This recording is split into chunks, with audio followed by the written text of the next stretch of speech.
No als desnonaments. Avec les drapeaux catalans et indépendantistes, c'est une banderole qu'il n'est pas rare de voir accrochée à un balcon dans les rues de Barcelone où nous sommes aujourd'hui. Les logements à Barcelone et le prix des loyers, c'est un problème très actuel dans la capitale catalane. Mais si je vous disais qu'il y a presque un siècle, les habitants de Barcelone se sont soulevés et ont arrêté de payer leur loyer. Je suis Clémentine Laurent et aujourd'hui, l'historien Pao Moncho va nous raconter l'incroyable grève des locataires de 1931.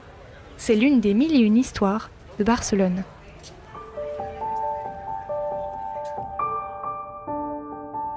Les 1001 histoires de Barcelone, un podcast Equinox Radio. Des gens qui vivaient dans les baraques, des ouvriers qui dépensaient une grande partie de leur salaire dans leur loyer, des expulsions à répétition par la justice. Mais non, on ne vous parle pas du présent, même si tout cela semble très familier. C'est l'histoire d'un événement clé qui a eu lieu il y a 90 ans dans la ville de Barcelone, la grève des locataires de 1931.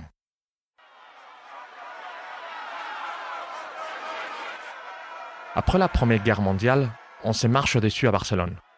Avec la croissance économique, beaucoup de gens viennent s'installer à Barcelone. Ils viennent de toute la Catalogne et des territoires les plus proches de la péninsule. Barcelone passe d'environ 800 000 habitants en 1925 à plus d'1 million en 1931. La population augmente trop vite et la ville n'a pas la capacité de se construire à la même vitesse. Résultat, au début des années 1930, les bidonvilles grandissent et au fil du temps, apparaissent les premières banlieues qui se développeront complètement après la guerre d'Espagne. Ce qui attire les immigrés, c'est non seulement la prospérité économique, mais aussi les travaux du métro et la fièvre de la construction qui ont conduit à l'exposition internationale de 1929.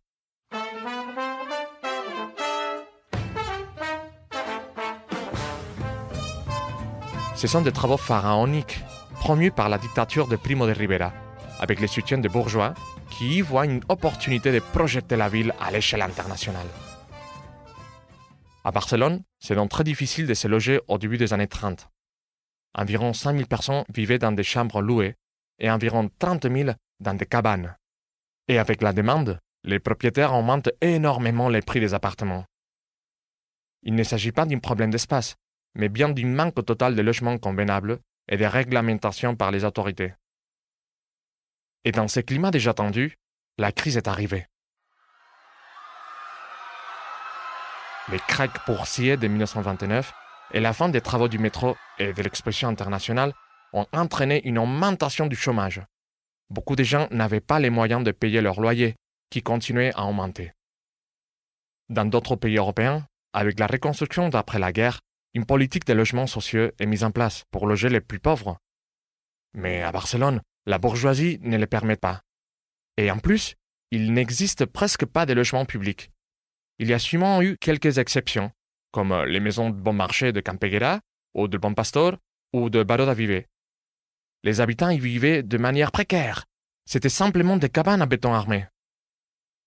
Pour les mouvements anarchistes, soutenus par les classes populaires, c'était trop. La situation à Barcelone est insoutenable. Et le début de la Deuxième République espagnole ne répond pas aux attentes de la transformation sociale. La misère se répand. Il y a de plus en plus de manifestations. Nous sommes le 1er mai 1931, en plein avènement de la Seconde République. Le plus grand syndicat national, qui est anarchiste, la CNT, convoque un rassemblement décisif. C'est la grève des locataires. L'événement se transforme en une véritable assemblée avec des milliers de participants. Elle décide de la création d'un comité de défense et demande notamment une réduction de 40% du prix des loyers. Les conflits se multiplient. Les femmes dirigent, et lorsqu'une expulsion a lieu et que les autorités jettent le mobilier à la rue, elles remontent les meubles dans les logements où avait lieu l'expulsion. Depuis les tribunaux également, un fonds de résistance est créé pour stopper l'expulsion. Les temps ne cessent de monter entre les manifestants et les forces de l'ordre, avec des affrontements directs qui font des blessés et des morts. En juillet 1931, 40 000 familles arrêtent de payer leur loyer. En août, ils sont 100 000. Mais la police continue à intervenir et le comité de défense est arrêté. Le nombre d'insurgés diminue, même si certaines familles continuent à ne pas payer jusqu'à 1939, date de la fin de la guerre. Après la fin de la grève des locataires, la Chambre de la construction est la grande gagnante. Mais également les syndicats de la construction.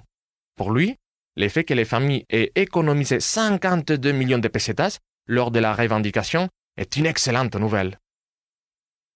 Les demandes d'accès au logement dans les années 30 étaient différentes d'aujourd'hui. Mais les prix des loyers, les expulsions et la manque de logements publics restent une constante à Barcelone. La capitale catalane souffre encore des conséquences d'une politique et d'une offre immobilière qui ne couvrent pas les besoins réels de la population.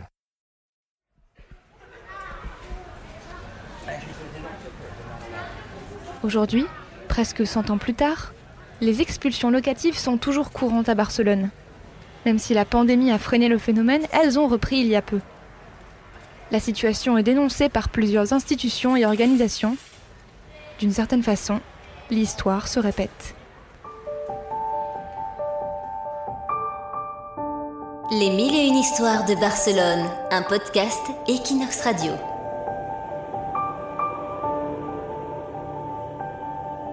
C'était l'une des 1001 histoires de Barcelone, un podcast produit par Clémentine Leurent pour Equinox et présenté par Pau Moncho, historien et guide de Passejant per Barcelona. Écoutez-nous sur Equinox rubrique podcast, sur Spotify, Apple Podcast et toutes les plateformes. N'hésitez pas à partager cet épisode et rendez-vous dans 2 semaines pour écouter une nouvelle histoire de Barcelone.